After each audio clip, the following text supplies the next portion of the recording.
As I stood looking down upon that sad and lonely mound, wrapped in the most dismal of reflections and premonitions, I was suddenly seized from behind and thrown to earth.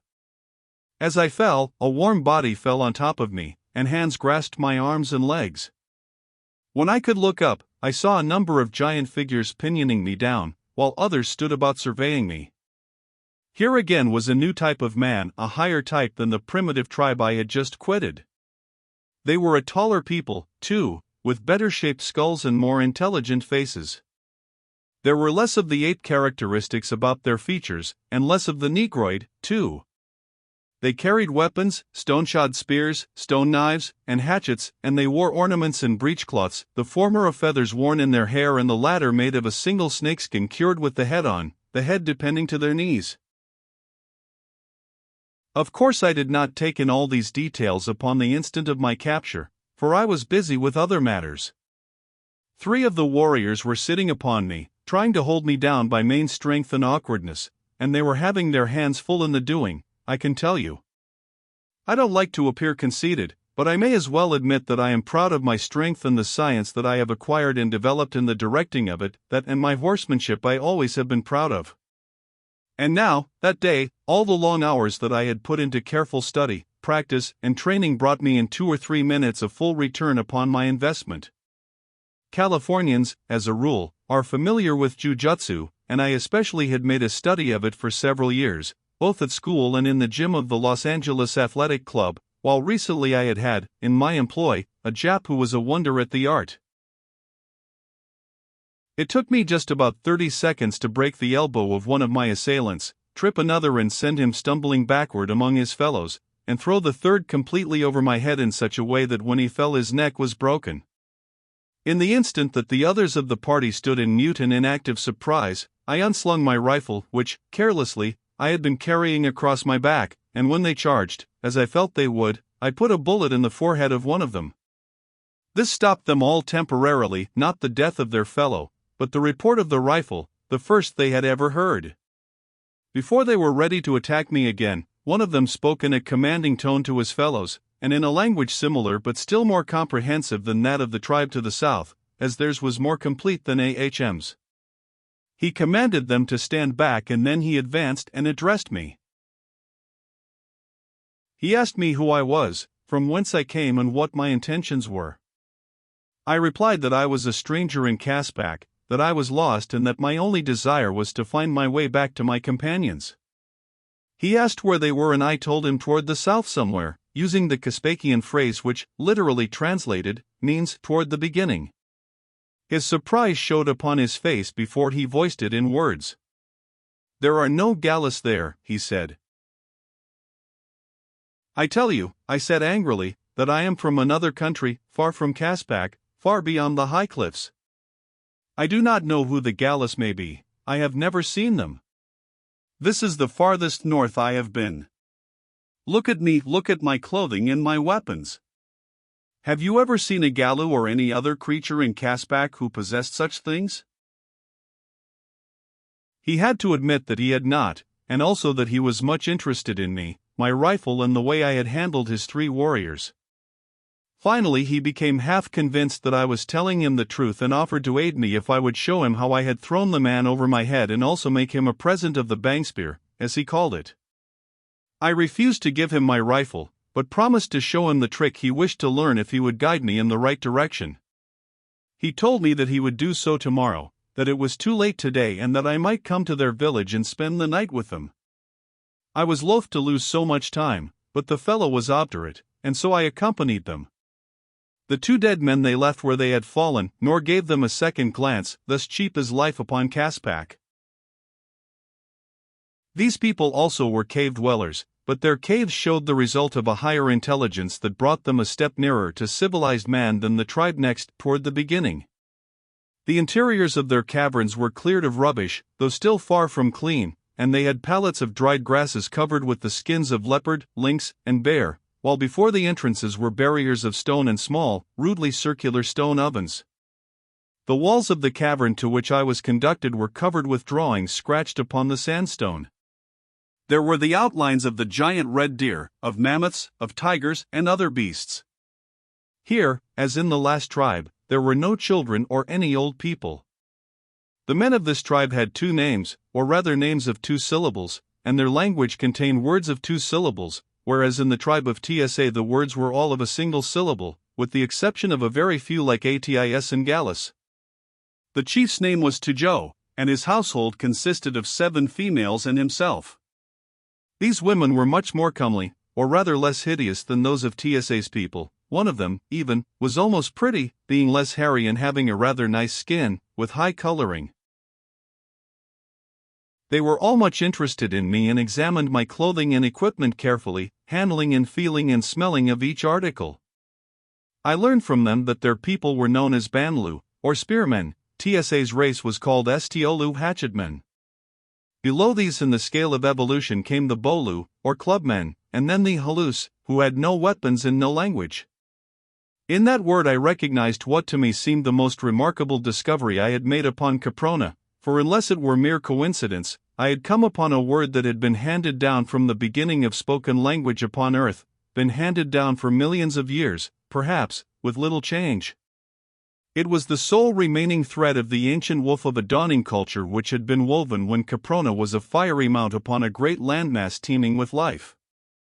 It linked the unfathomable then to the eternal now. And yet it may have been pure coincidence. My better judgment tells me that it is coincidence that in Caspak the term for speechless man is halus, and in the outer world of our own day it is allalus. The comely woman of whom I spoke was called Soda, and she took such a lively interest in me that Tujo finally objected to her attentions, emphasizing his displeasure by knocking her down and kicking her into a corner of the cavern. I leaped between them while he was still kicking her, and obtaining a quick hold upon him, dragged him screaming with pain from the cave. Then I made him promise not to hurt the she again, upon pain of worse punishment. Soda gave me a grateful look, but Tujo and the balance of his women were sullen and ominous. Later in the evening Sota confided to me that she was soon to leave the tribe. Sota soon to be Krolu, she confided in a low whisper. I asked her what a Krolu might be, and she tried to explain, but I do not yet know if I understood her. From her gestures I deduced that the Krolus were a people who were armed with bows and arrows, had vessels in which to cook their food and huts of some sort in which they lived, and were accompanied by animals. It was all very fragmentary and vague, but the idea seemed to be that the Krolus were a more advanced people than the Banlus. I pondered a long time upon all that I had heard, before sleep came to me. I tried to find some connection between these various races that would explain the universal hope which each of them harbored that someday they would become Gallus. Sota had given me a suggestion, but the resulting idea was so weird that I could scarce even entertain it. It had coincided with Ahm's expressed hope, with the various steps in evolution I had noted in the several tribes I had encountered and with the range of type represented in each tribe.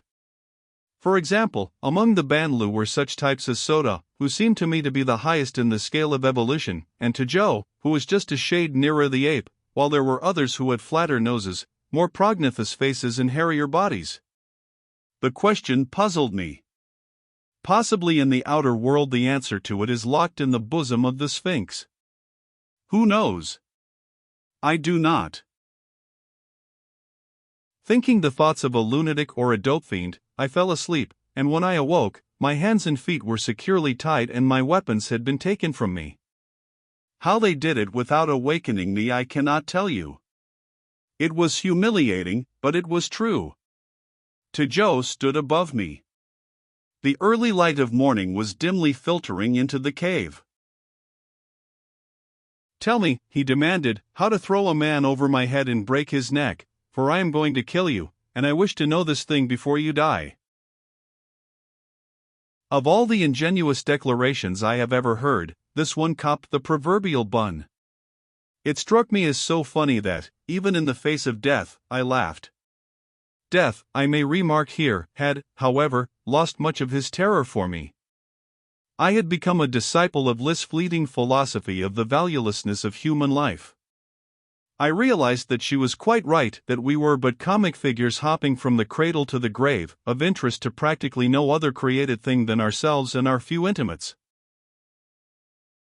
Behind Tujo stood Sota. She raised one hand with the palm toward me, the Caspakian equivalent of a negative shake of the head. "Let me think about it," I parried, and Tajo said that he would wait until night.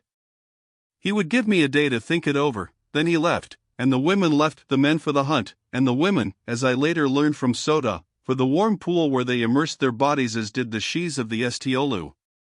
"Atta," explained Sota, when I questioned her as to the purpose of this matutinal rite, but that was later. I must have lain there bound and uncomfortable for 2 or 3 hours when at last Sota entered the cave. She carried a sharp knife, mine, in fact, and with it she cut my bonds. "Come," she said. "Sota will go with you back to the Gallus. It is time that Sota left the Banlu. Together we will go to the Krolu, and after that the Gallus.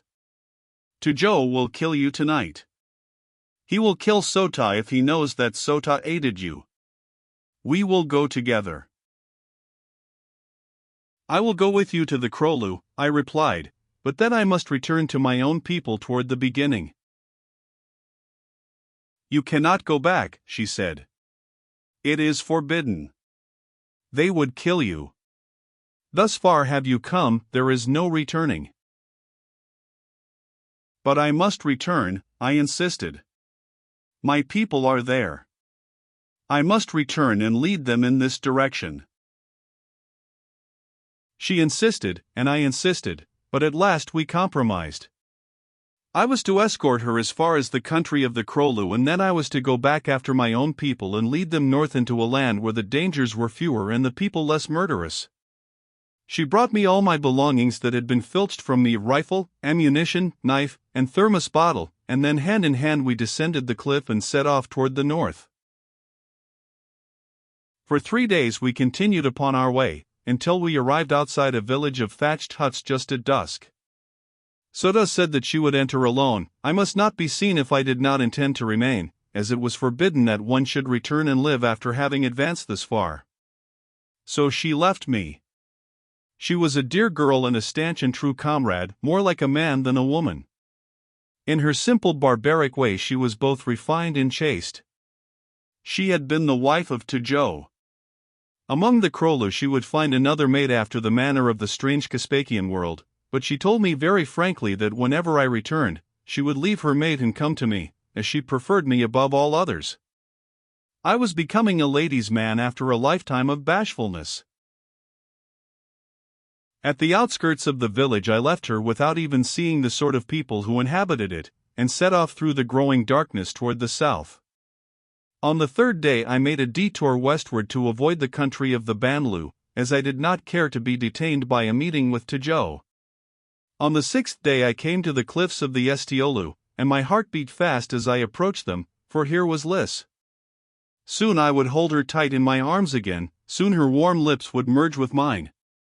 I felt sure that she was still safe among the hatchet people, and I was already picturing the joy and the lovelight in her eyes when she should see me once more as I emerged from the last clump of trees and almost ran toward the cliffs. It was late in the morning.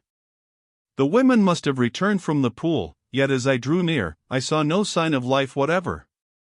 They have remained longer, I thought, but when I was quite close to the base of the cliffs, I saw that which dashed my hopes and my happiness to earth. Strewn along the ground were a score of mute and horrible suggestions of what had taken place during my absence: bones picked clean of flesh, the bones of manlike creatures, the bones of many of the tribe of Estiolu, nor in any cave was there sign of life. Closely I examined the ghastly remains, fearful each instant that I should find the dainty skull that would shatter my happiness for life, but though I searched diligently, picking up every one of the 20-odd skulls, I found none that was the skull of a creature but slightly removed from the ape. Hope, then, still lived. For another 3 days I searched north and south, east and west for the hatchetmen of Caspak, but never a trace of them did I find. It was raining most of the time now, and the weather was as near cold as it ever seems to get on Caprona. At last I gave up the search and set off toward Fort Dinosaur. For a week filled with the terrors and dangers of a primeval world, I pushed on in the direction I thought was south. The sun never shone, the rain scarcely ever ceased falling. The beasts I met with were fewer in number but infinitely more terrible in temper, yet I lived on until there came to me the realization that I was hopelessly lost, that a year of sunshine would not again give me my bearings, and while I was cast down by this terrifying knowledge, the knowledge that I never again could find bliss, I stumbled upon another grave, the grave of William James, with its little crude headstone and its scrawled characters recording that he had died upon the 13th of September, killed by a saber-toothed tiger. I think that I almost gave up then. Never in my life have I felt more hopeless or helpless or alone. I was lost. I could not find my friends. I did not even know that they still lived. In fact, I could not bring myself to believe that they did. I was sure that Liz was dead. I wanted myself to die, and yet I clung to life, useless and hopeless and harrowing a thing as it had become. I clung to life because some ancient, reptilian forebear had clung to life and transmitted to me through the ages the most powerful motive that guided his minute brain, the motive of self-preservation. At last I came to the Great Barrier Cliffs, and after 3 days of mad effort, of maniacal effort, I scaled them. I built crude ladders, I wedged sticks in narrow fissures, I chopped toeholds and fingerholds with my long knife, but at last I scaled them. Near the summit I came upon a huge cavern. It is the abode of some mighty winged creature of the Triassic, or rather it was. Now it is mine. I slew the thing and took its abode. I reached the summit and looked out upon the broad grey terrible Pacific of the far southern winter. It was cold up there. It is cold here today, yet here I sit watching for the thing I know will never come for a sail.